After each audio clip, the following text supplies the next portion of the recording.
Jillian is an amazing little girl. She has struggled with reading, and she struggled with anything that was on paper. She was very artistic and able to draw, and I would hear from other people, oh, she's just little, don't worry about it. As she got to be about 4 or 5 and started being able to write, I noticed that a lot of things that she would write, she would, they would be backwards. And I kept hearing the same thing though from like her kindergarten teacher. Oh, it's very common, for kids her age, and I think it is. But just as a mother's intuition, I knew that something was going on. It never got better. She just, she couldn't read, couldn't write, and couldn't do the things that she needed to be able to do at her age. When she started kind of having struggles with learning, they just kind of would say, oh, she'll catch up, she'll get better. But before you know it, she was just too far behind. And she's not the type of child to say a lot. She could be a little shy. Something that sticks out to me is I came to a parent-teacher conference, and I was walking down the hall,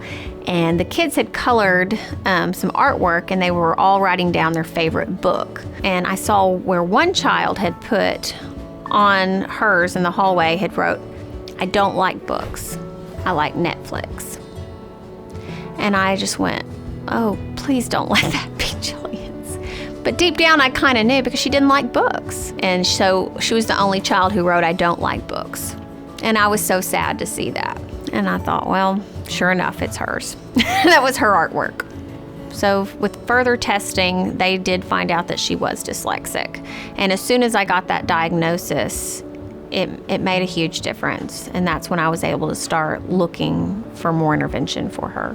So we get her in the Hannah School, and not only was she happy to be here and had confidence and had friends, and she came home, she said, Mom, it's like a whole nother world. She went to her room, she came back, I'd say about 30 minutes later, and she had actually filled out a homework page on her own, written some of the words on her own. She had actually done homework on her own, which was huge for her to write anything and do anything independently without me having to ask her over and over, and with a positive attitude. And you could just see her beaming. She felt so good about herself that she was able to do that.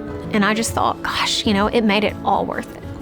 We were both so happy that, it was a huge victory just to watch your child go from years of struggling. It was just amazing how quickly it happened. I couldn't get over how much she learned in such a short time. And there are schools that, have the tools to teach children with dyslexia, and it's just so grateful that we have schools like that can do that, because without that, a lot of kids would be given up on, and we need that so much for our children, not to give up on those kids.